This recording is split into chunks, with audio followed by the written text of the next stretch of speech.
تو میرے عزیز بھائیوں، اصل فائدہ اور اصل نقصان وہ ہے جو رب العالمین بتائیں کہ یہ فائدہ ہے اور یہ نقصان ہے، وہ بالکل 100% ہے اور اس میں دو رائے نہیں ہو سکتی۔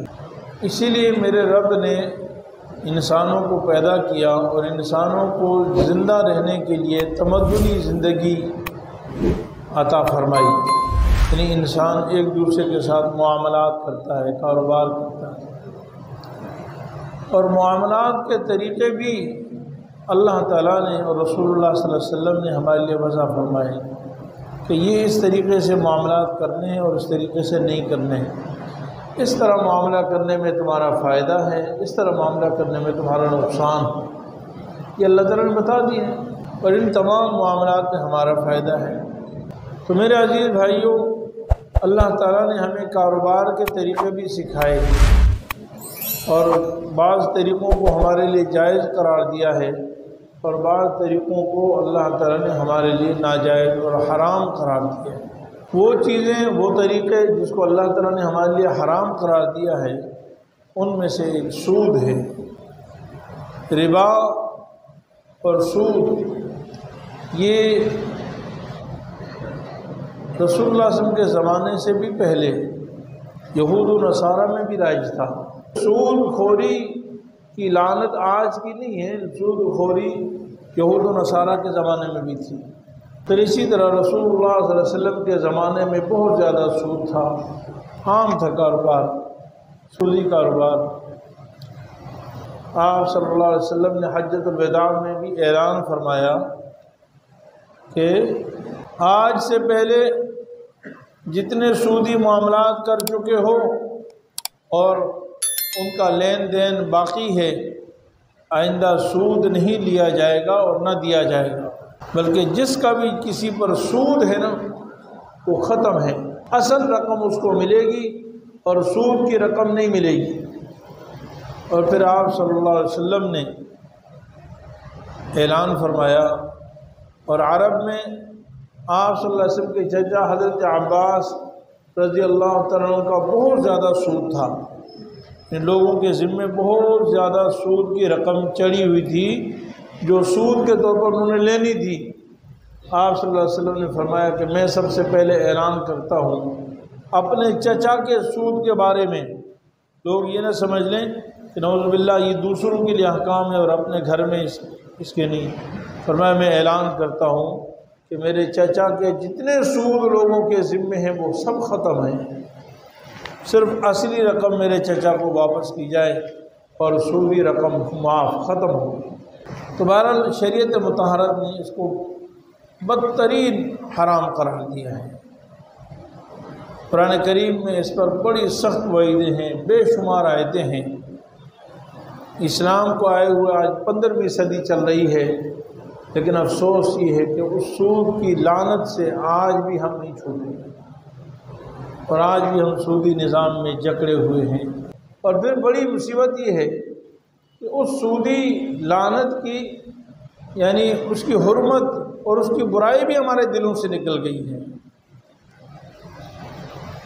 نعوذ باللہ، اگر بدکاری فحاشی کا کوئی اڈا ہو تو اس کے پاس سے گزرتے ہوئے ہمارے دل میں ایک نفرت سی آ جائے گی کہ دیکھو یہ بے حیائی کی جگہ ہے۔ جھوٹ بولنے والے کے دل میں جھوٹ کی ذرا سی نفرت آتی ہے کہ دیکھو یہ جھوٹ جگہ ہے۔ ایسے ہی جتنے گناہ ہیں کہیں نہ کہیں دل شرماتا ہے، لیکن ہمارے معاشرے میں سودی کاروبار، سودی بینکاری اتنی عام ہو چکی ہے کہ ہمارے دل سے اس کی وہ نفرت بھی ختم ہو چکی ہے۔ سر عام ہمارے کاروباری معاملات میں سب سے زیادہ کردار بینکوں کا ہے، اور ان بینکوں کا ہماری پوری معیشت پر ایک طرح سے قبضہ ہے جو سودی بینکاری ہے، اور اس نے آج ہمیں ہر اعتبار سے تباہ کر دیا ہے۔ آج ہمارا ملک سودی لعنت میں ڈوبا ہوا ہے اور دن بدن سود بڑھتا جا رہا ہے، دن بدن سود بڑھتا جا رہا ہے۔ اب کروڑوں میں نہیں بڑھتا، اب تو اربوں میں بڑھتا ہے، اربوں میں۔ اور جب تک ہم سود کی لعنت سے اپنے آپ کو باہر نہیں کریں گے اس وقت تک ہم سکھ اور چین نہیں پا سکتے ہیں، بحیثیت ایک قوم سکون نہیں آ سکتا ہے۔ اللہ تعالیٰ ارشاد فرماتے ہیں الذین یأکلون الربا لا یقومون الا کما یقوم الذی یتخبطہ الشیطان من المس، جو لوگ سود کھاتے ہیں قیامت کے دن جب وہ قبروں سے اٹھیں گے نہیں اٹھیں گے مگر ایسے جیسے کسی شیطان نے، جن بھوت نے اس کو خبتی بنا کر دیوانہ بنا دیا ہو، یعنی جن بھوت کسی پر سوار ہو جائیں اور اس کو اپنے قابو میں کر لیں اور وہ پاگلوں کی طرح کبھی ادھر بھاگ رہا کبھی ادھر بھاگ رہا کبھی پتھر مار رہا ہے تو اپنے کنٹرول میں نہیں ہوتا، اس طرح وہ پاگل اور دیوانے ہوں گے۔ حضرت مولانا مفتی شفیع صاحب رحمۃ اللہ علیہ فرماتے ہیں کہ اللہ تعالیٰ نے یہ نہیں فرمایا کہ سود خور قیامت کے دن پاگل ہوں گے، کیونکہ بعض پاگل ایسے بھی ہوتے ہیں دیوانے، تو ایک جگہ پہ بیٹھے ہوئے پڑے ہوئے تو پڑے ہوئے ہیں، پاگلوں کی طرف پڑے ہوئے۔ فرمایا نہیں، جس طرح سود خور نے سودی نظام کو عام کیا اور پورے معاشرے میں عام کیا، ایسے ہی قیامت کے دن سود خور کو آرام نہیں ملے گا۔ وہ جس پر جنات لگ جائے نا، وہ جن والا جو بھاگتا ہے پاگلوں کی طرح، ایسے ہی بھاگیں گے۔ اور دوسرا یہ شبہ بھی ہو سکتا تھا کہ اگر یہ کہہ دیا جاتا کہ سود خور جو ہے وہ پاگل ہوگا تو ہو سکتا ہے کہ کوئی آدمی کہ جب آدمی پاگل ہی ہو گیا تو اس کو تو کچھ اچھے برے کا پتہ نہیں ہے، تو چلو جان چھوڑ کے بھی بہت سارے لوگ اپنے آرام کے لیے اپنے آپ کو نشہ پی کر لیتے ہیں تاکہ سکون مل جائے، تو یہ بھی پاگل ہوگا تو اس کو کچھ پتہ نہیں ہوگا اپنے اچھے برے کا، نفع نقصان کا، تکلیف کا پتہ نہیں۔ اللہ تعالیٰ نے یہ نہیں فرمایا کہ اس طرح پاگل ہو، لیکن فرمایا یہ ایسے خبتی دیوانہ ہوگا جس کو جن لگ جائیں، ہوش حواس ہوں گے، تکلیف کا احساس ہوگا، لیکن پاگلوں کی طرح دوڑ رہا ہوگا۔ وجہ کیا ہے کہ اس نے اللہ تعالیٰ کے بنائے ہوئے نظام کے مقابلے میں اپنی عقل کو استعمال کیا اور کہنے لگا انما البیع مثل الربا، ارے یہ کاروبار بھی تو سود کی طرح ہے، یعنی وہ یہ کہنا چاہتے ہیں سود، ربا، سودی معاملات اور کاروبار ایک ہی طرح تو ہیں۔ کاروبار میں آپ کوئی چیز خریدتے ہیں پھر مہنگی بیچتے ہیں، تو اسی طرح آپ پیسوں کو بھی مہنگا بیچ سکتے ہیں۔ آپ کو اللہ نے پیسے دیے ہیں تو آپ اس کو مہنگا بیچتے ہیں، مطلب مقروض کو دے دیں اور اس کو دے دیں سال کے بعد تم اس سے ڈبل دے دینا مجھے، یا اتنا % سود دے دینا۔ تو اللہ تعالیٰ فرماتے ہیں کہ اس نے اللہ رب العالمین کے قانون کے مقابلے میں اپنی عقل کو استعمال کیا۔ حالانکہ عام کاروبار میں اور سودی نظام میں فرق ہے۔ عام کاروبار جو ہے وہ ان چیزوں کے ذریعے سے ہوتا ہے جو انسانی ضرورت کی چیزیں ہیں، اور سودی معاملات جو قرض پہ سود ہوتا ہے وہ انسانی ضرورت کی چیز نہیں ہے، وہ انسان کے استعمال کی چیز نہیں ہے۔ دیکھو پیسے جو ہے نا یہ وسائل ہیں، پیسوں کے ذریعے سے آپ غلہ خریدتے ہیں، پھل خریدتے ہیں، کپڑے خریدتے ہیں، مٹیریل خریدتے ہیں اور ان کو آپ استعمال کرتے ہیں۔ آپ یہ کراچی میں بتائیں کسی نے کوئی پیسوں کی بلڈنگ بنائی ہے، پیسے روپے نیچے اوپر رکھ کر اس سے مکان بنا لیا ہو؟ ہاں، سونے جو ہے وہ درہم اور دینار کی بلڈنگ بنائی ہو؟ درہم اور دینار کی تو بلڈنگ نہیں بنتی نا۔ بھوک لگ جائے تو کوئی آدمی پیسے کھاتا ہے؟ پیسے تو نہیں کھاتا۔ لوگ کہتے ہیں بھی گدھا بھی پیسے نہیں کھاتا، تو پیسے کھانے کی چیز نہیں ہے۔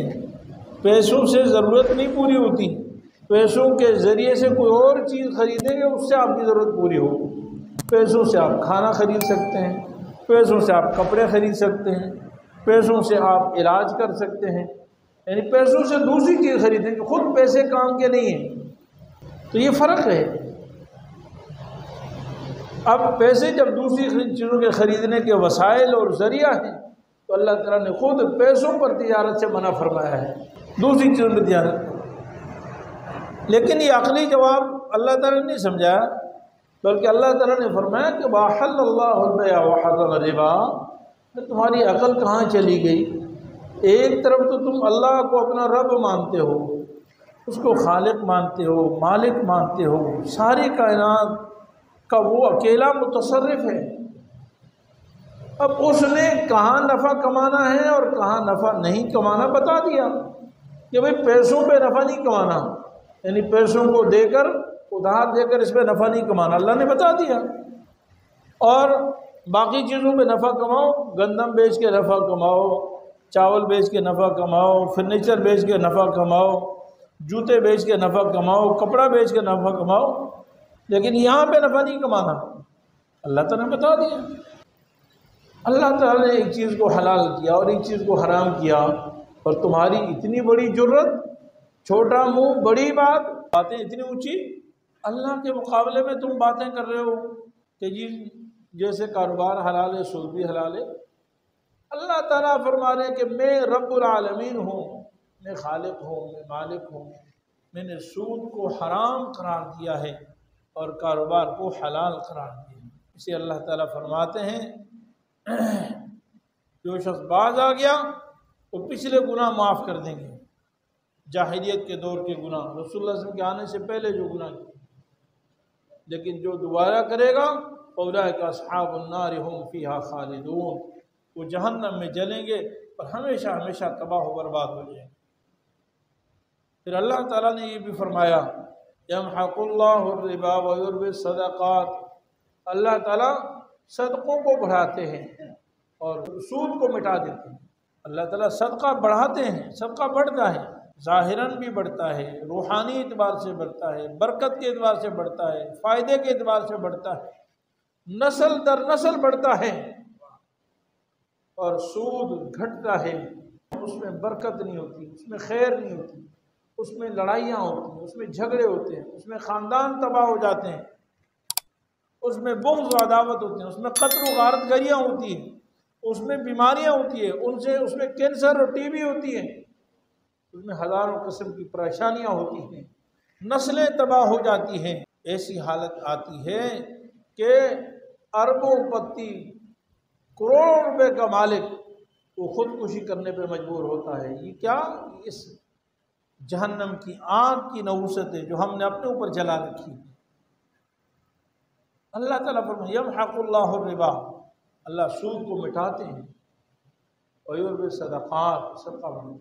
اور اللہ رب العالمین جو ہم سب کے خالق و مالک ہیں وہ اتنے پیار سے سمجھا رہے ہیں، پھر بھی سمجھ نہ آئے تو اللہ تعالیٰ پھر فرماتے ہیں واللہ لا يحب كل کفار اثیم، ہر ناشکرہ، بد کردار، گناہ گار سے اللہ محبت نہیں فرماتے ہیں۔ پھر اللہ تعالیٰ فرماتے ہیں کامیابی کا راستہ سمجھنا ہے تو مجھ سے سنو، ان الذین آمنوا، میری مان کر چلو، بے شک وہ لوگ جو ایمان لائے، اللہ کو مانا تو اللہ کی بھی مانی کہ جو اللہ فرمانے وہ سچ ہے، وعملوا الصالحات، اور نیک اعمال کیے، واقاموا الصلاۃ، اور نماز قائم کریں، وآتوا الزکاۃ، اور زکوٰۃ دیں، ان کے لیے اپنے رب کے ہاں بہت بڑا اجر ہے اور نہ خوف ہوگا نہ غمگین ہوں۔ یعنی اسلام تو ایثار، ہمدردی، قربانی، جس میں دوسرے کے لیے خرچ کرنا ہو، زکوٰۃ ہوں، صدقات ہوں، اس کی دعوت دیتا ہے۔ اور سود خوری میں سراسر درندگی ہے، مجبور بے کس و بے بس کو نوچنا ہے، غریب کو غریب تر بنانا ہے۔ ایک آدمی مجبور ہے، مقروض ہے، وہ آپ سے قرض مانگ رہا ہے، آپ کہہ رہے ہو میرا قرضہ نہیں، قرضے کے علاوہ آپ نے سود بھی دینا ہے۔ ارے وہ مجبور نہ ہوتا تو آپ کے در پہ قرض مانگنے کیوں آتا؟ آپ کہتے ہو میرا قرضہ بھی دو گے اگلے سال اور اتنے پیسے اور بھی بڑھا کے دو گے، پھر اور بھی بڑھاتے جاؤ گے۔ اللہ تعالیٰ نے سودی نظام کو حرام کیا، اس لیے فرمایا یا الذین آمنوا اتقوا اللہ وذروا ما بقی من الربا ان کنتم مؤمنین، اے ایمان والو اللہ سے ڈرو اور آج تک جو باقی سود ہے آئندہ، رسول اللہ صلی اللہ علیہ وسلم نے اپنے زمانے میں اعلان فرمایا کہ جو اب تک جو سود لینا دینا ہے وہ ختم کر دو، چھوڑ دو اگر تم ایمان لانے والے ہو۔ اور اتنا سمجھانے کے بعد بھی نہیں سمجھے تو اللہ تعالیٰ فرما رہے ہیں فَإِن لَّمْ تَفْعَلُوا فَأْذَنُوا بِحَرْبٍ مِّنَ اللَّهِ وَرَسُولِهِ، اگر تم نہیں کرو تو پھر میری طرف سے، اللہ اور اس کے رسول کی طرف سے تمہیں اعلان جنگ ہے۔ میرے عزیز بھائیوں، مسلمان کے لیے یہ بات، ادنا ایمان اگر اس کے اندر ہے تو یہ جو آیت ہے نا، یہ اس کے لیے کافی وافی ہے۔ مسلمان تصور بھی نہیں کر سکتا کہ پھر سود کا کام کرے۔ اگر پھر بھی کوئی سودی کام کرتا ہے تو حقیقت میں مسلمان نہیں۔ ایک آدمی اپنے رب کو خالق مانتا ہے، مالک مانتا ہے، نبی کریم صلی اللہ علیہ وسلم کو رحمت للعالمین مانتا ہے، اپنا نبی مانتا ہے، امام الانبیاء مانتا ہے، فخر کرتا ہے، اور اسی نبی سے جنگ کر رہا ہے، اس سے لڑائی کے لیے تیار ہے۔ یہ مانتا ہے کہ میرے پیدا کرنے والا رب اللہ تعالیٰ ہے، رسول اللہ صلی اللہ علیہ وسلم آخری نبی ہیں، اللہ تعالیٰ کے بعد اس کائنات میں اللہ تعالیٰ تو خالق ہیں، مخلوق میں سب سے بڑا احسان جناب سرکار دو عالم صلی اللہ علیہ وسلم کا انسانوں پر۔ آج انہی کی دین، لائے ہوئے دین کی برکت سے میں اور آپ مسلمان ہیں، اور انہی کی لائے ہوئے دین کی برکت سے ہم جنت میں جانے کے حقدار ہوں گے، اس پر چلیں گے تو جنت ملے گی۔ پھر وہی نبی ہمیں کہہ رہا ہے کہ میری طرف سے بھی اعلان جنگ ہے، اور اللہ تعالیٰ اعلان فرما رہے کہ میری طرف سے اعلان جنگ ہے۔ فَأْذَنُوا بِحَرْبٍ مِّنَ اللَّهِ وَرَسُولِهِ۔ میرے عزیز بھائیوں، سودی نظام خواہ ہماری عقل مانے یا نہ مانے، ہمارے لیے سب سے بڑی مصیبت ہے، لعنت ہے، اور ہمیں اس سے برات کا اعلان کرنا چاہیے اور اس سے بیزاری کرنی چاہیے۔ کہیں بھی سودی کاروبار سے پیچھے ہٹیں۔ مفتی صاحب کے YouTube چینل کو سبسکرائب کیجئے اور ان کے تازہ بیانات کے ذریعے اپنی علمی، اصلاحی اور فکری آبیاری کرتے رہیے۔ جزاکم اللہ۔